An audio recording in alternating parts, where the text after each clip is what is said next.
Certo. Então, aqui nós vamos iniciar o seminário da Aline, Supercondutividade de Modelos para Materiais. A Aline Ramírez possui graduação em Física pela UFSCar, mestrado em Física pela UFF e PhD em Física pela Rutgers University, nos Estados Unidos. É pesquisadora na área de Física da matéria condensada e estuda sistemas fortemente acoplados. Foi pesquisadora notável de pós-doutorado no Max Planck Institute for the Physics of Complex Systems, jovem pesquisadora Simon Papesky no ICTP-Cypher e atualmente é Ambitione Fellow e Junior Group Leader no Paul Scherrer Institute na Suíça. Com a palavra, Aline. Obrigada. Então, gostaria de começar agradecendo aos organizadores do Congresso Paulo Leal Ferreira de Física pelo convite. É realmente um prazer estar aqui como palestrante hoje. Há alguns anos atrás eu estava do outro lado da tela como estudante, e eu ainda lembro que isso foi algo muito especial quando eu ainda era aluna no final de graduação. Para participar nesse evento me deu uma perspectiva muito bacana do que se faz em física, do que se pesquisa em física. Então eu espero que esses próximos dias sejam inspiradores para todos vocês. E o que eu quero fazer hoje é discutir alguns tópicos que estão relacionados com a minha pesquisa, mas de forma introdutória. E, em particular, hoje eu vou estar focando em supercondutividade, falando um pouquinho de modelos e materiais, e falando de modelos e de materiais de uma forma histórica. Então, você está seguindo essencialmente uma perspectiva histórica, conectando no final com tópicos mais atuais que eu e meus colaboradores temos trabalhado. Então, para começar, eu acho que vocês já devem ter ouvido que supercondutores existem, mas é sempre bom começar com definições. Então, um supercondutor, ele é definido essencialmente por duas propriedades. A primeira é a resistividade nula, e isso foi primeiramente observado em 1911 por Karmelin Ons, no seu laboratório na Holanda. Karmelin Ons estava muito interessado em entender a propriedade de transporte de materiais a baixas temperaturas. E na época, no começo do século XX, vocês podem imaginar que mecânica quântica ainda estava engatinhando, então não se sabia ao certo o que esperar para, por exemplo, o comportamento da resistividade a baixas temperaturas. Então, haviam propostas que diziam que a resistividade deveria aumentar a baixas temperaturas, outras propostas diziam que ela deveria saturar a um valor constante, outras propostas diziam que ela deveria diminuir, talvez ir a zero de forma contínua até o zero absoluto. Mas, para surpresa de todos, Karmelin Ons fez esse experimento com mercúrio e ele viu que a resistência foi de um valor finito a praticamente zero, de uma forma bem dramática, ao redor da temperatura 4,2 Kelvin. Essa é a primeira propriedade que define um supercondutor, resistência nula, e isso acontece somente abaixo de uma temperatura característica que a gente chama de temperatura crítica. A segunda propriedade de um supercondutor é o diamagnetismo perfeito, o que quer dizer que se a gente tem um material a uma temperatura acima da temperatura crítica, na presença de um campo magnético, a princípio essas linhas de campo vão atravessar o material, mas quando esse material passa ao estado supercondutor, quando a temperatura é reduzida abaixo dessa temperatura crítica, o que acontece é que o material expele essas linhas de campo, essencialmente reagindo com a criação de correntes que vão compensar esse campo magnético internamente. Claro que esse fenômeno acontece até campos magnéticos moderados, mas sempre há um custo energético para criar essa deformação das linhas de campo. Então, a gente tem geralmente um diagrama de fase que parece como esse aqui. No eixo vertical, o campo magnético, e no eixo horizontal, a temperatura. Então, a gente sabe que nesse eixo, se não há campo magnético, a gente tem uma temperatura crítica intrínseca aqui, mas com o aumento do campo magnético, essa temperatura crítica é reduzida, e é reduzida a zero quando a gente chega num campo magnético que a gente chama de campo magnético crítico. Então, o estado supercondutor é um estado que é conhecido por sobreviver somente a baixas temperaturas e baixos campos magnéticos. E acima desses valores críticos, ou acima dessa linha crítica azul aqui, a gente encontra normalmente só um metal simples. Muito bem. Então, a gente fica com essa pergunta de como é possível que isso aconteça. Parece algo muito não usual. Então, se a gente relembrar, talvez, do curso de estado sólido, que alguns de vocês já devem ter cursado, a gente tem que a corrente no estado normal de um condutor metálico, ela é proporcional ao campo elétrico aplicado, com a constante de proporcionalidade aqui sendo a condutividade elétrica. E pela teoria de Drude, a gente sabe que a condutividade elétrica é proporcional à carga dos elétrons dividido pela massa, vezes a densidade desses elétrons. E aqui tem um fator extra, que é o scattering time, ou tempo característico entre processos de espalhamento. Isso quer dizer, é o tempo entre colisões, essencialmente, dos elétrons com imperfeições ou defeitos ou impurezas da rede cristalina.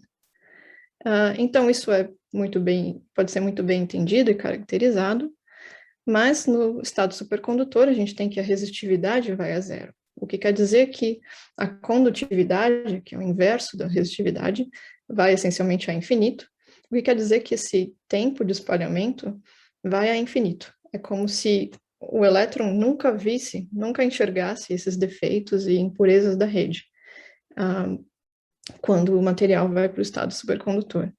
Então, a gente fica com essa pergunta, como é que esses defeitos simplesmente param de ser observados pelos elétrons? Então, numa primeira tentativa que conseguiu chegar a um sistema de equações que era consistente e de acordo com as observações, a gente tem então a teoria de London, que foi proposta ao redor de 1935, que essencialmente vai para uma definição da corrente mais fundamental, digamos assim, em termos diretamente da velocidade dos elétrons.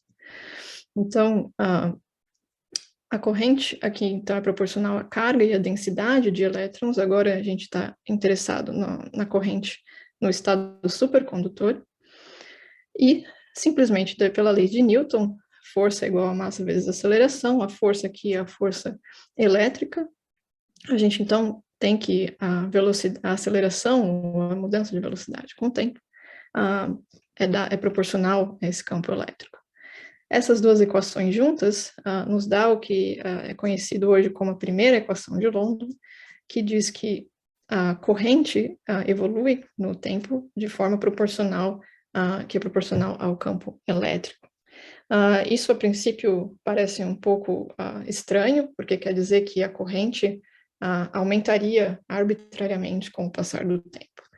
É claro que London eles estavam cientes de que isso era algo estranho e um problema, mas eles fizeram algo um pouco arrojado e disseram, ok, vamos assumir que isso é verdade e vamos combinar essa equação com as equações de Maxwell e ver o que a gente pode concluir. Então, o que eles fizeram foi pegar essa equação, tirar o rotacional, e aqui a gente pode, então, substituir o rotacional do campo elétrico por essa derivativa do campo, do campo magnético, pela relação de Faraday. E eles encontram, então, a gente encontra essa equação que relaciona o rotacional da corrente supercondutora com a variação do campo magnético no tempo. Essa equação tem a derivada com respeito ao tempo dos dois lados, então a gente pode integrar os dois lados de forma que, para um dado tempo, essa equação ganha agora essa constante de integração. O que London fizeram como hipótese aqui foi uma segunda hipótese de que essa constante ela é igual a zero, independentemente do caminho em que esse material foi levado ao estado supercondutor. Isso está associado ao fato de que o estado supercondutor é realmente uma fase termodinâmica, então está associado com a irreversibilidade desse estado. Então, essa equação com essa hipótese nos leva ao que é conhecido como a segunda equação de London, que relaciona o rotacional dessa supercorrente diretamente com o campo magnético. Então, a gente já tem algo um pouco interessante que sugere que a presença de um campo magnético gera uma corrente, uma supercorrente com um rotacional. Então, se a gente combinar agora a segunda equação de London com a lei de Ampère, tirando o rotacional e usando essas identidades das derivadas, a gente encontra essa equação diferencial, que é algo bem simples, que diz que a segunda derivada, aqui com respeito ao espaço do campo magnético, é proporcional ao campo magnético, a essa variável. Então, a gente já sabe que essa equação diferencial tem uma solução bem simples, que é essa solução do tipo exponencial, com esse comprimento agora, que é chamado de comprimento de penetração de London, que dá um comprimento característico do decaimento do campo elétrico dentro do supercondutor.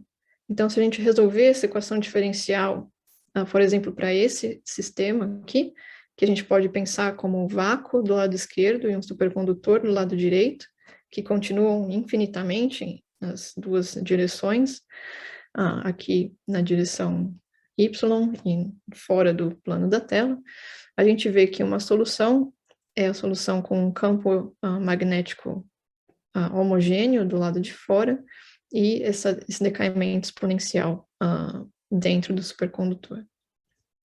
E isso, então, é diretamente associado com esse efeito Meissner, porque esse comprimento de penetração de London aqui é algo da ordem de micrômetros.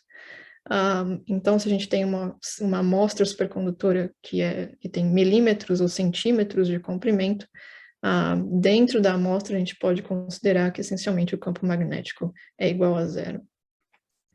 Então, a gente tem esse par de equações que são introduzidos meio de forma um pouco forçada por London, e parece que eles conseguem explicar, por exemplo, o efeito Meissner, de forma a reconciliar ele com a ideia de condutividade infinita, mas a gente é deixado com várias perguntas. Eles não nos explicam, essa teoria não nos explica por que a resistividade é infinita para começar, essa teoria não nos explica como é que o material vai do estado normal para o estado supercondutor, e também não nos dá nenhuma dica de que tipo de material vai ser um supercondutor, ou qual material é um supercondutor com uma temperatura crítica, ou um campo crítico mais alto ou mais baixo. Então, é uma teoria extremamente fenomenológica, mas foi a primeira teoria que foi consistente intrinsecamente e consistente com os experimentos. Mas a gente tem que lembrar que essa época era uma época bem conturbada, porque a mecânica quântica estava sendo ainda desenvolvida e entendida. Então, o que falta aqui para a gente não precisar fazer essas hipóteses tão grosseiras é introduzir a mecânica quântica para entender supercondutividade. E a primeira teoria que começou a tocar esse ponto de introduzir mecânica quântica para a descrição de supercondutividade foi a teoria de Ginzburg-Landau, que foi desenvolvida ao redor de 1950, e essa teoria talvez é mais claramente exemplificada no caso de ferromagnetismo. Então, se a gente tem um material com momentos magnéticos a altas temperaturas, geralmente esses momentos magnéticos eles estão desordenados não há uma magnetização finita da amostra, mas abaixo de alguma temperatura, os momentos magnéticos todos se alinham na mesma direção, porque isso se torna energeticamente favorável. Então, a gente diz que a amostra desenvolveu uma magnetização espontânea. E isso geralmente pode ser representado por esse diagrama, que nos diz que a magnetização a altas temperaturas é zero, mas abaixo de uma dada temperatura, a magnetização passa continuamente de zero para um valor finito e aumenta assim que a temperatura é reduzida. Então, a gente tem a magnetização, que agora é o parâmetro de ordem, que é zero na fase desordenada e é finito na fase ordenada. Então, o desenvolvimento desse parâmetro de ordem também está geralmente associado com a quebra de simetrias. Aqui, no estado desordenado, a gente tem, por exemplo, a simetria de rotação espacial e simetria de reversão temporal, e no estado ordenado, a gente quebra a simetria de reversão temporal e de rotação espacial, já que o ferromagneto escolhe uma direção especial no espaço para o desenvolvimento da magnetização.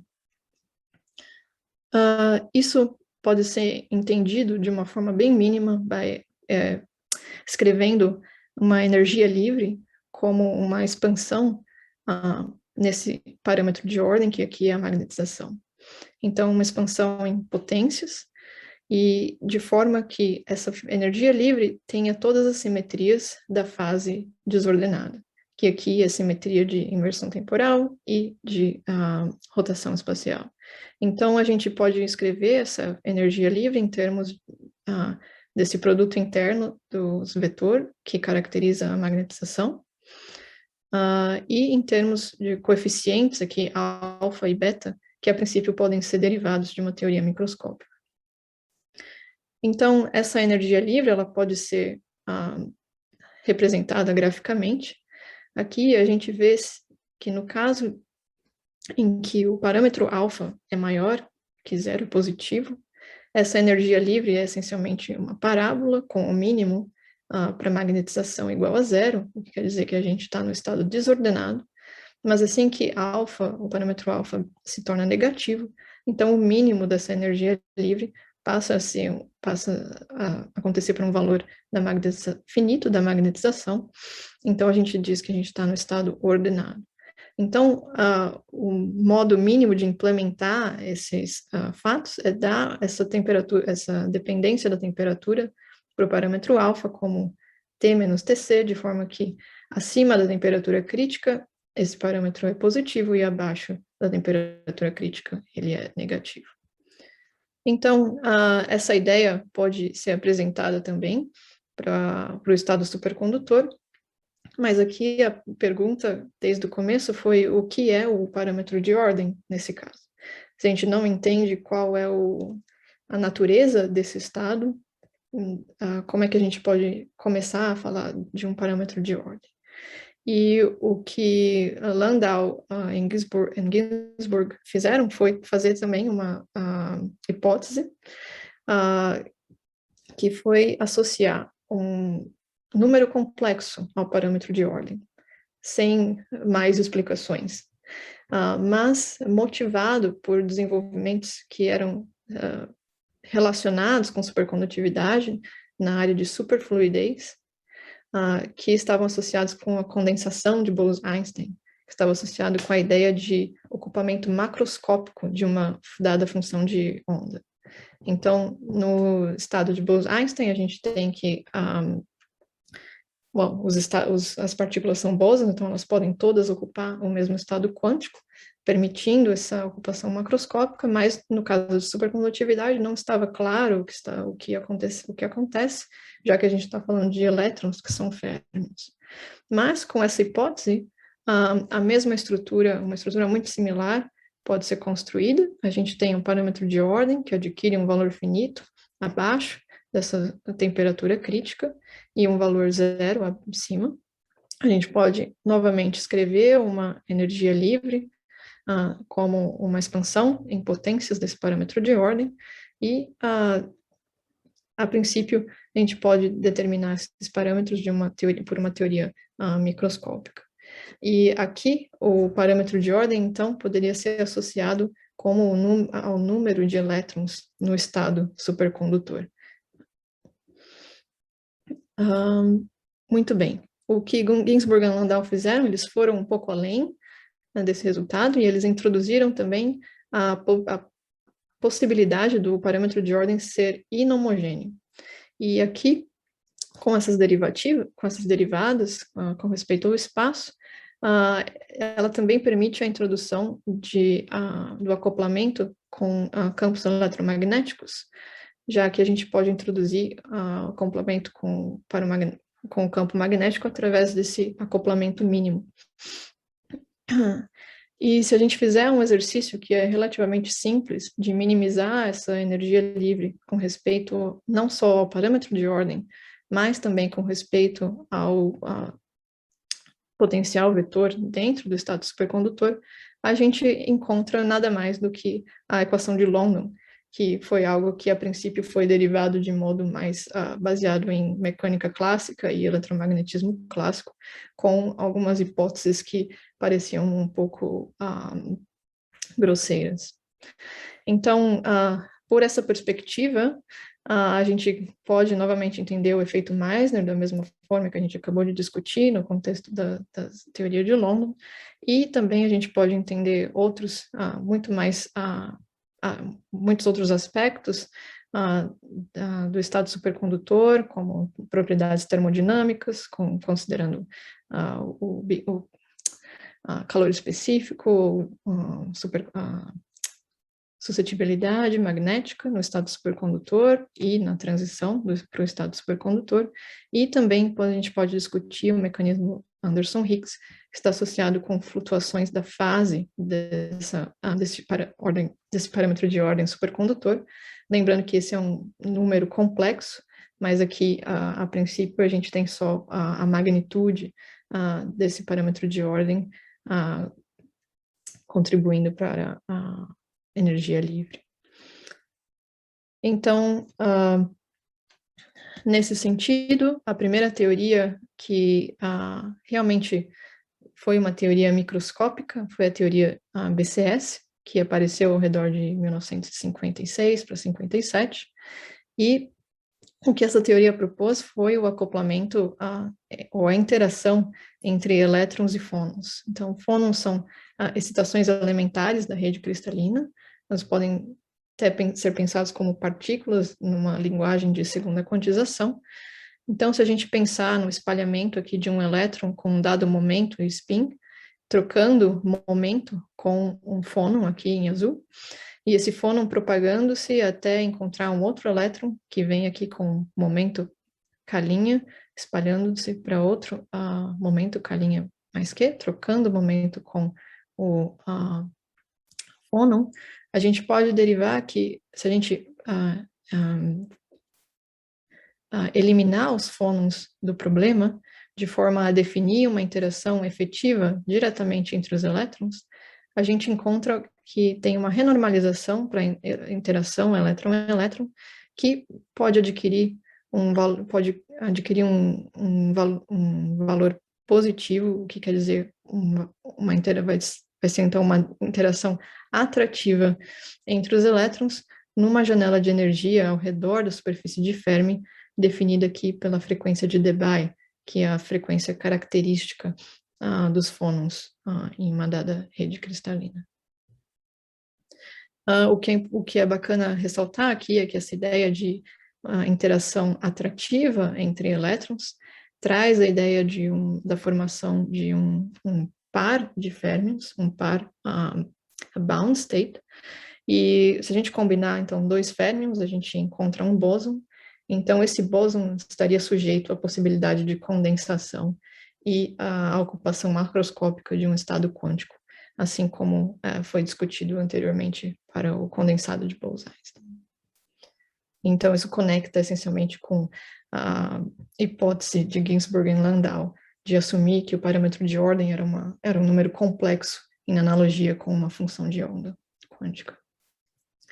Então, Para vocês que já têm familiaridade com a ideia de segunda quantização, o modelo BCS pode ser escrito de forma bem concisa dessa forma, com uma hamiltoniana, com o primeiro termo descrevendo uma dispersão eletrônica que dá origem a uma superfície de Fermi. A princípio aqui algo bem simples, talvez até relacionado com fermions no espaço livre. E o segundo termo, que toma conta dessa interação efetiva entre os elétrons, que pode ter uma dependência não trivial do momento. Então, esses pares que são formados por essa atração efetiva atrativa, esses pares são formados por elétrons com momentos opostos, de forma que o par tem um momento total igual a zero, que é energeticamente mais favorável, e, da mesma forma, o spin deve ser oposto, porque, essencialmente, na teoria BCS, a gente pode entender essa interação como uma interação local, então, é mais favorável que os spins estejam anti-alinhados. E se a gente fizer um tratamento de campo médio dessa hamiltoniana, o que a gente pode definir, então, é essa função delta, que é o potencial dos pares, a gente pode chamar assim, mas mais informalmente também é chamado de parâmetro de ordem, que se torna finito somente no estado supercondutor. E esse parâmetro de ordem se torna finito quando esse tipo de valor esperado anômalo se torna finito. Então, a gente tem essa definição do parâmetro de ordem, e agora essa hamiltoniana a nível de campo médio, o que a gente pode fazer é resolver essa hamiltoniana, que agora é uma hamiltoniana de single particle, que a gente chama, que não é um problema interagente. Então, a gente pode simplesmente diagonalizar essa hamiltoniana diretamente e usar o resultado para calcular esse valor esperado. Então, a gente tem uma equação autoconsistente para esse parâmetro de ordem. E dessa equação autoconsistente, o que a gente encontra, essencialmente, é o valor da temperatura crítica para o estado supercondutor. Então, essa forma aqui, essa fórmula explícita para a temperatura crítica do estado supercondutor, realmente nos mostra que a teoria BCS é uma teoria microscópica, porque agora a gente tem aqui a frequência de Debye, que é uma propriedade explícita de materiais, que vai variar de material para material, e aqui na exponencial a gente tem o valor de V, é essencialmente o valor médio do acoplamento efetivo entre elétrons, e esse N0 aqui, que é a densidade de estados eletrônicos na superfície de Fermi, que também vai variar de material para material. E nesse contexto, um dos experimentos que realmente comprovou, sem sombra de dúvidas, que a teoria BCS e acoplamento elétron-fónon são a chave para entender a supercondutividade, foi esse experimento, que eu acho que tem algum microfone aberto, esse experimento que variou o tipo de isótopo aqui do mercúrio. Então, a gente sabe que elementos diferentes, eles podem vir com números de núcleons diferentes, e nesse contexto, então, o número de massa atômica vai variar, e a gente sabe que, então, isso vai influenciar a frequência de Debye, que é proporcional ao inverso da raiz quadrada dessa massa atômica. Então, a gente vê aqui que, experimentalmente, o valor da temperatura crítica realmente varia linearmente com a massa atômica, com essa função da massa atômica, que é diretamente proporcional com a frequência de Debye. Muito bem, eu vou fazer uma parada breve aqui e perguntar se vocês têm questões.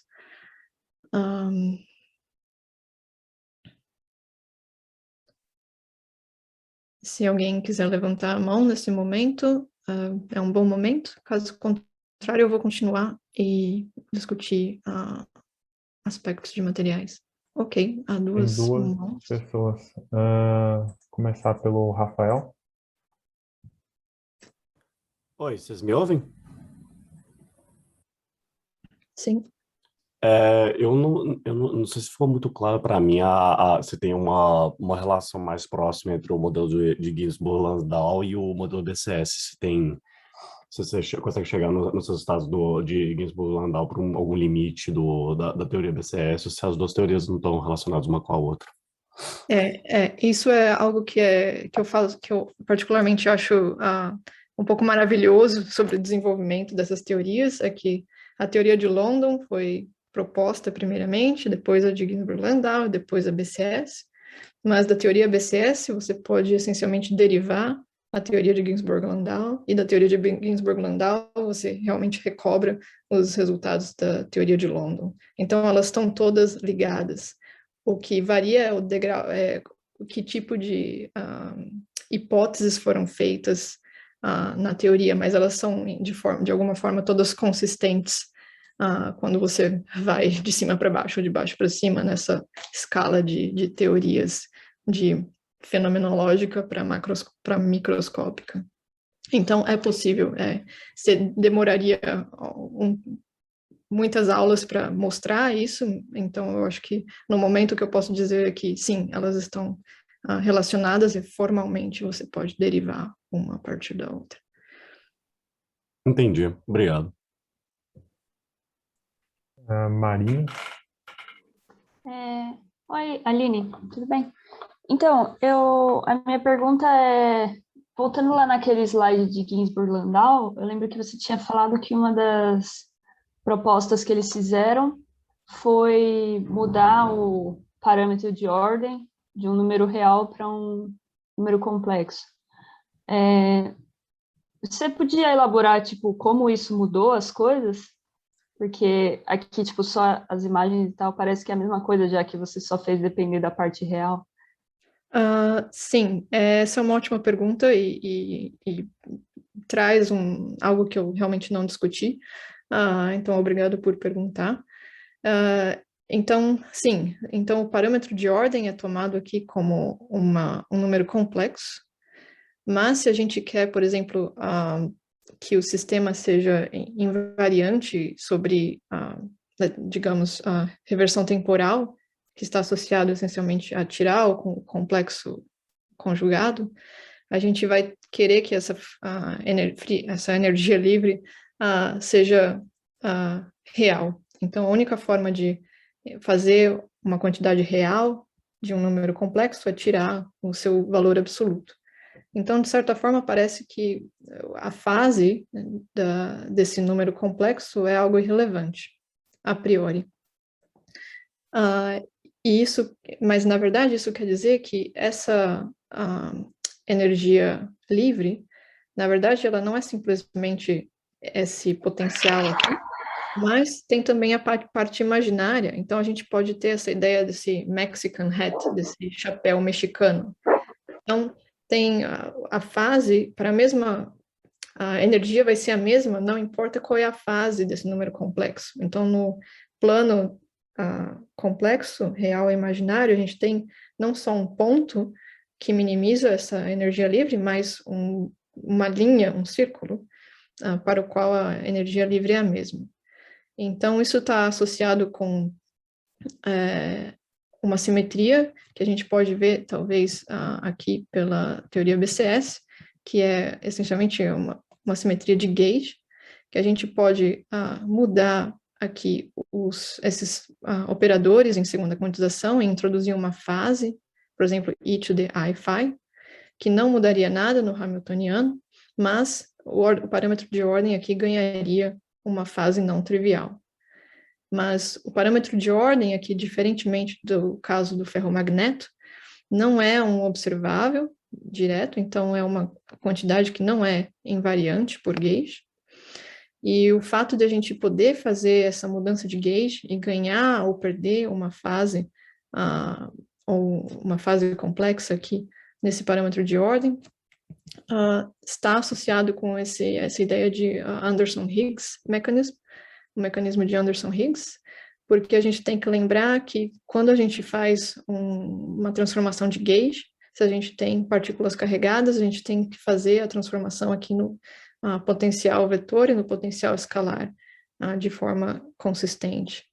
E isso, então, vai trazer efeitos muito interessantes e, essencialmente, vai gerar a massa para o campo eletromagnético dentro do supercondutor, que está associado com o efeito Meissner. Então, essa fase é absolutamente não trivial e tem vários efeitos que são consequência do fato desse parâmetro de ordem ser um número complexo e não somente um número real.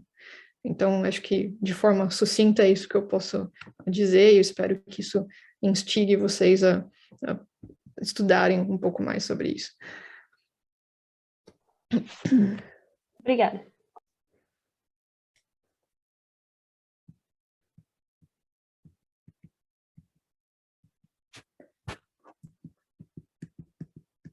Ok, então, se não há mais perguntas no momento, eu vou continuar discutindo agora materiais. E eu gostaria de fazer isso olhando para esse gráfico, que é um resumo da evolução da temperatura crítica ao longo dos anos, para diferentes famílias de materiais que aqui estão representadas com as cores diferentes. E a gente começa aqui, no começo do século XX, com materiais elementares e ligas metálicas.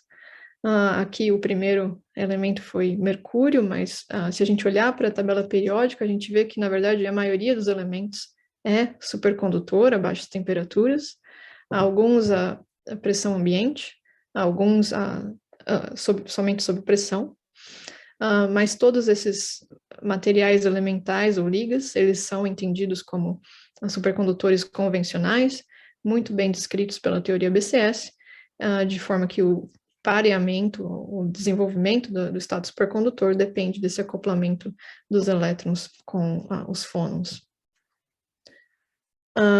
Agora, ao redor dos anos de 1980, uma nova família de materiais foi descoberta como supercondutora, e essa é a família de materiais chamados férmions pesados. Nesses materiais, a massa do elétron é renormalizada de forma dramática, ela chega até 1000 vezes a massa do elétron livre, e isso tudo pela presença de correlações e interações muito fortes.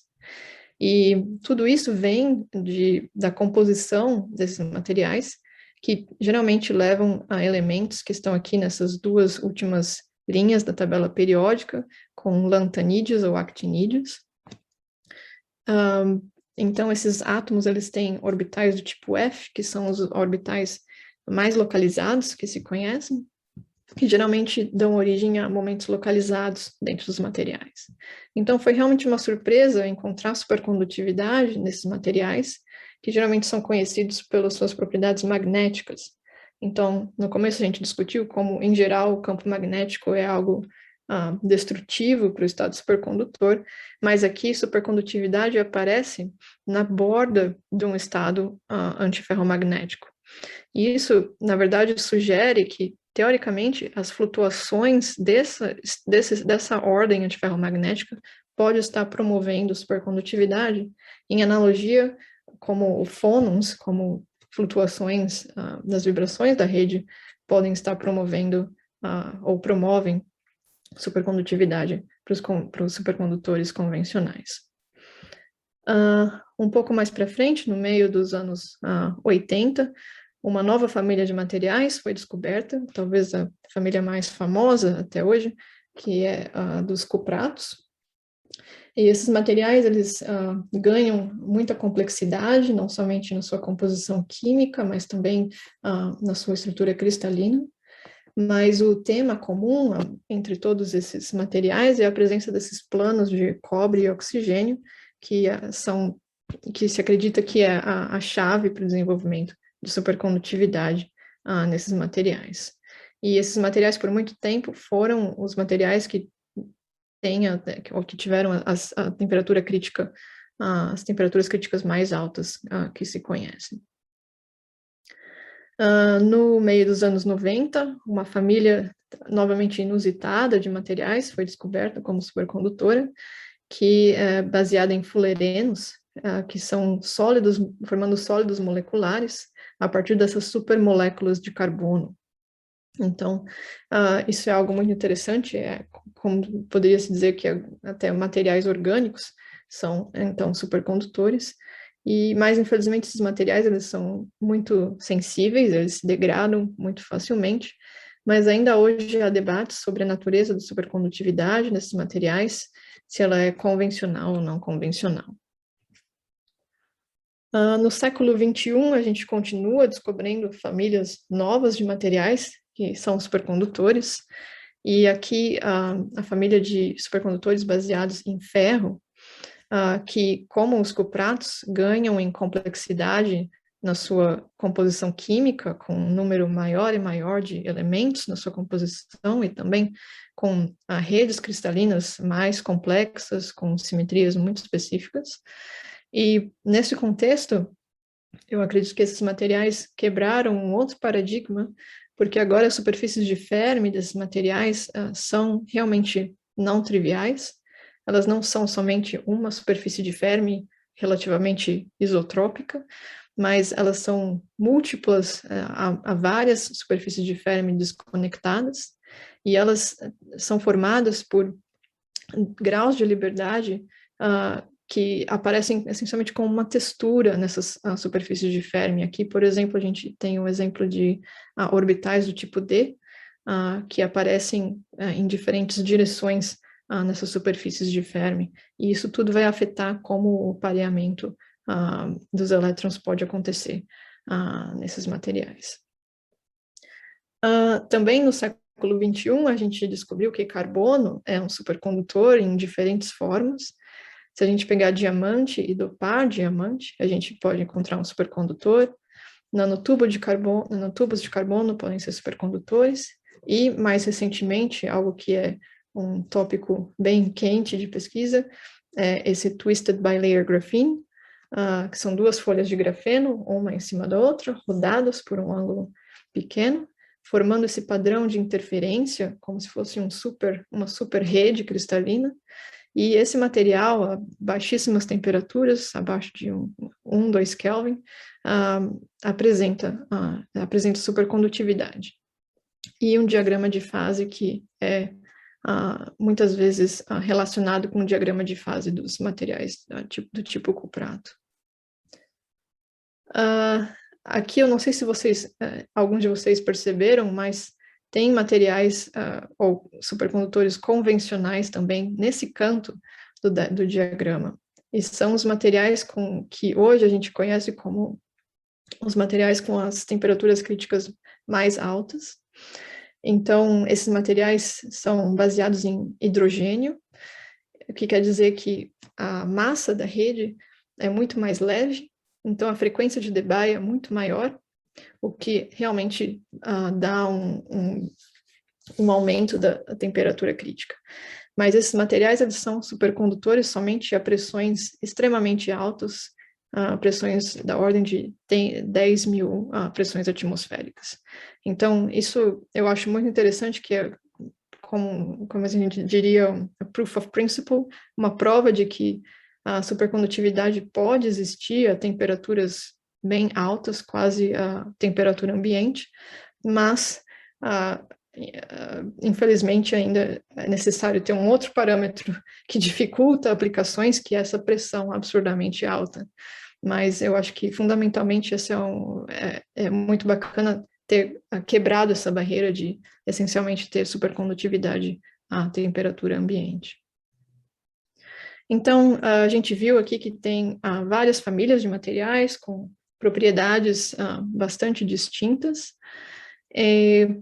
mas esse gráfico aqui, ele foi motivado olhando para a temperatura crítica máxima em cada família. Então, a gente dizia que o Holy Grail, o grau sagrado da área de supercondutividade, seria obter supercondutores com a temperatura crítica mais alta possível. Mas agora eu diria que a gente está de volta a baixas temperaturas, porque a gente descobriu recentemente que esses supercondutores, que são não convencionais, eles podem ter propriedades muito interessantes. Então, eu gostaria de fazer um adendo pequeno aqui, com a evolução de fenômenos não convencionais e não somente com a evolução da temperatura crítica. Então, nesse contexto, um material que particularmente eu acho interessante, que foi descoberto como supercondutor em 2010, é bismuto 2, selênio 3 dopado. Então, bismuto 2, selênio 3 é um isolante topológico, e se a gente dopar, a gente pode levá-lo do estado isolante para o estado metálico, e nesse estado metálico, então, ele pode desenvolver supercondutividade.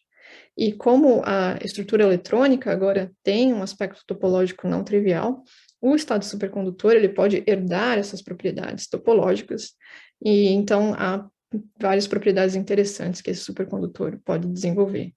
E algo que é muito não usual nesse contexto é que esse supercondutor parece ser extremamente robusto na presença de impurezas, e para um supercondutor não convencional, isso realmente quebra um paradigma que é conhecido como teorema de Anderson.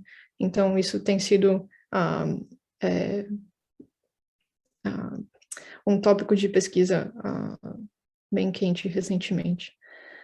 Nesse contexto, também, nos últimos 10 anos, uma coisa assim, a ideia de topologia, mais em sistemas que são fabricados artificialmente, veio como uma ideia muito interessante para a realização de fases topológicas e a realização do férmio de Majorana, que com o potencial de utilização em computação quântica. Então, aqui a gente tem, por exemplo, supercondutores triviais, combinados com isolantes topológicos e campos magnéticos, ou combinados com ferromagnetos, ou sistemas com acoplamento spin-órbita bem forte. Então, todos esses esquemas são propostos para a realização de estados topológicos supercondutores. E aqui, como um último exemplo, eu gostaria de voltar a essa primeira classe de supercondutores não convencionais que foi descoberta na família de férmions pesados, porque agora a gente tem, nos últimos 2, 3 anos, 2 novos materiais nessas famílias que apresentam algo realmente espetacular, que é nesse diagrama de fase com campo magnético versus temperatura, há várias fases supercondutoras distintas que podem ser observadas experimentalmente, e pode se observar também a transição de fase de uma para outra. Então, isso quer dizer que todos esses estados supercondutores são potencialmente não convencionais, então muito interessantes, e há algo muito especial nessa família de materiais que permite que esses múltiplos estados supercondutores se desenvolvam. Então, esses 2 materiais agora eles são altamente pesquisados, tanto em teoria como em experimento, e eu particularmente tenho um grande interesse em entender como isso é possível de se realizar nesses materiais. Então, voltando brevemente à teoria, e eu vou estar concluindo em 2 minutos, a gente vê aqui que a supercondutividade foi descoberta ao redor de 1911, mas teorias demoraram um bocado até o desenvolvimento de uma teoria microscópica, que foi feita somente em 1957, então mais de 40 anos passaram sem o entendimento teórico desse fenômeno. E para os supercondutores não convencionais, ainda há muito debate sobre a natureza do mecanismo para a supercondutividade. E eu diria, isso é verdade praticamente para todas essas famílias que não são a família de materiais que estão aqui em verde escuro. E como motivação e talvez um pouco de inspiração, há esse paper aqui no Archive, que faz um sumário das teorias de supercondutividade que falharam até o desenvolvimento da teoria BCS. E aqui a gente vê que as mentes mais brilhantes do início do século XX realmente colocaram um montão de esforço em entender supercondutividade, e algumas ideias foram propostas e falharam, mas talvez elas foram inspiração para o desenvolvimento de teorias em outras direções. Então, isso eu acho uma leitura bastante bacana para ter um pouco de perspectiva de como a dinâmica da ciência realmente evoluir, né? E então, com isso, eu gostaria de concluir, e concluindo dizendo que eu particularmente acho a supercondutividade um tópico extremamente interessante, porque a princípio é algo que é realmente não intuitivo, e esse tópico ele traz frameworks e conceitos que são muito interessantes, como a ideia de quebra de simetria, geração de massa, topologia, entre outros. Eu acho que é extremamente interessante que a gente pode fazer experimentos que são relativamente baratos, em laboratórios que são relativamente pequenos, para comprovar ou verificar as nossas ideias teóricas, e que ainda, hoje em dia, a gente tem novos materiais e novas estruturas que a gente descobre ou propõe para serem realizadas. Então, teoricamente, a gente ainda tem vários problemas a resolver, e recentemente, teoricamente, além de resolver esses problemas, a gente tem pensado em novos aspectos, ou novas assinaturas, ou novas evidências experimentais que dependem de aspectos de simetria e topologia. E ainda hoje a gente descobre novos efeitos em supercondutividade. E claro que supercondutividade é interessante, indo além de pesquisa básica, porque com a resistividade nula a gente pode pensar em transmissão de energia sem dissipação, a gente pode pensar em aplicações para magnetos, que são usados, por exemplo, em medicina, em ressonância magnética, em transporte, com maglevs, no LHC, por exemplo, ou em tokamaks, em fusão nuclear. A gente também consegue construir os sensores mais sensíveis que se conhece, por exemplo, bolômetros para detecção de partículas em astrofísica, em cosmologia, ou SQUIDs, como magnetômetros em escalas muito pequenas. E também com um tópico bem corrente, a gente tem supercondutores como a base dos computadores quânticos, por exemplo, os computadores construídos agora pela IBM, pelo Google, depende de um elemento eletrônico chamado junção de Josephson, que é a chave para a formação dos qubits, para a computação quântica, do qubit quântico, e também é a base do novo padrão do Volt, a definição do Volt no sistema internacional de unidades, agora em termos da carga do elétron e da constante de Planck, é determinado através de um conjunto dessas junções de Josephson, que são combinações de supercondutores. Então, com isso eu concluo, e eu estou... Então, a gente pode responder perguntas, se vocês tiverem algumas perguntas. É isso. Muito obrigado, Aline. Vamos começar então com as perguntas. Georgiana? Oi, parabéns pela apresentação. A minha pergunta é mais sobre o futuro desses supermateriais, desses supercondutores. Que a ciência tem várias promessas, como a computação quântica, a energia de fusão nuclear, células-troncos, e a supercondutividade é uma dessas promessas que pode revolucionar o mundo. A pergunta é se realmente a comunidade científica espera que possa ser alcançado supercondutores em temperatura ambiente. Essa é, claro, uma boa pergunta, e essa foi a motivação de muita gente trabalhando nessa área, acho que nos últimos anos. E eu acho que o que a gente aprendeu nos últimos anos é que, sim, é possível aumentar a temperatura crítica para temperaturas muito maiores do que se esperava, por exemplo, há 30 anos atrás, ou 40 anos atrás. mas que temperaturas ambientes ainda é um pouco de uma dificuldade. Mas eu acho que foi muito importante a observação de supercondutividade, mesmo que a pressões absurdas, mas essencialmente a temperaturas ambientes. Acho que o máximo agora é 250 Kelvin, que é menos 20 graus Celsius. Então, eu acho que há pontos na superfície da Terra que tem essa temperatura no inverno, então a gente poderia dizer que a gente tem supercondutividade na temperatura ambiente, mas eu acho que essa descoberta foi, novamente, importante para quebrar esse paradigma da possibilidade. Agora, isso foi feito com materiais que, de certa forma, a gente entende muito bem, a gente entende por que eles têm esse TC tão alto, que é pela massa pequena do hidrogênio da rede.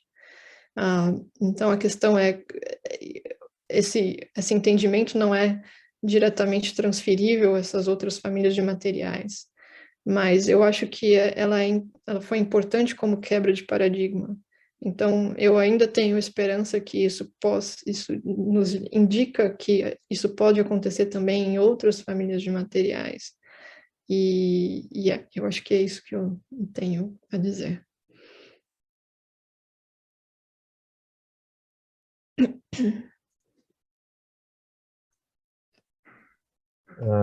Mais alguma pergunta?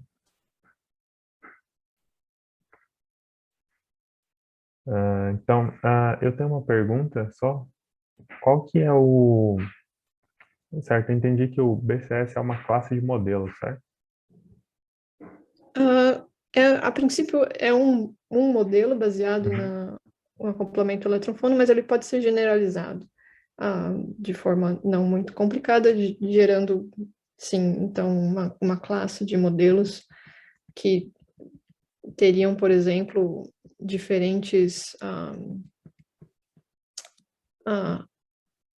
dependências do momento, por exemplo, nessa interação efetiva. Daí, para descrever cada material e escolher um potencial V. Ou como é que E, a princípio, sim, mas a princípio a gente gostaria também de derivar esse potencial de princípios microscópicos. Então, a gente sabe qual é o exercício que a gente tem que fazer para derivar essa quantidade. Se a gente tem acoplamento com fônons, a gente pode fazer um exercício similar, acoplando com flutuações da ordem magnética ou algum outro tipo de ordem que exista no material. Então, essa prescrição é clara. Então, a gente teria o mesmo tipo de hamiltoniano efetivo, que seria válido a baixas energias. Né? Entendi. Então, se eu quiser escrever um hamiltoniano mais geral, eu teria que incluir interações mais altas, né? Sim, então essa hamiltoniana essencialmente já assume que a gente integrou para fora do problema Tá. todos esses outros graus de liberdade, os fônons, os magnons, todas as outras interações. Então, a gente teria que ter um modelo mais geral, a partir do qual a gente poderia derivar alguma outra interação aqui não trivial. E qual que é o limite do modelo BCS? Quais são os limites que ele possui para descrever materiais ou que não descreva alguns materiais? Eu acho que acho que uma das hipóteses é a separação de escalas dos fônons e dos elétrons, ou das energias características dos elétrons e dos fônons, que permitem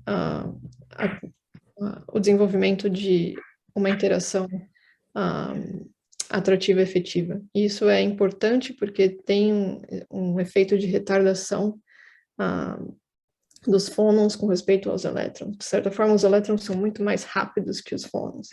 Então, dentro desse regime, esse tipo de interação pode ser derivado.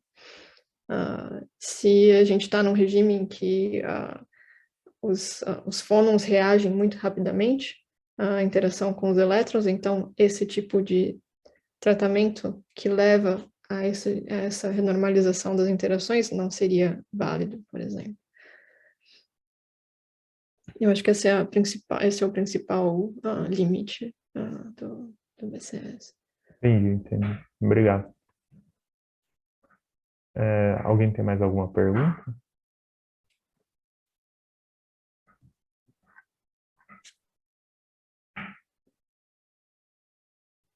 Acho que não. Acho que então vamos encerrar por aqui a apresentação. Agradecer a Aline mais uma vez por estar aqui presente. E eu vou encerrar a gravação.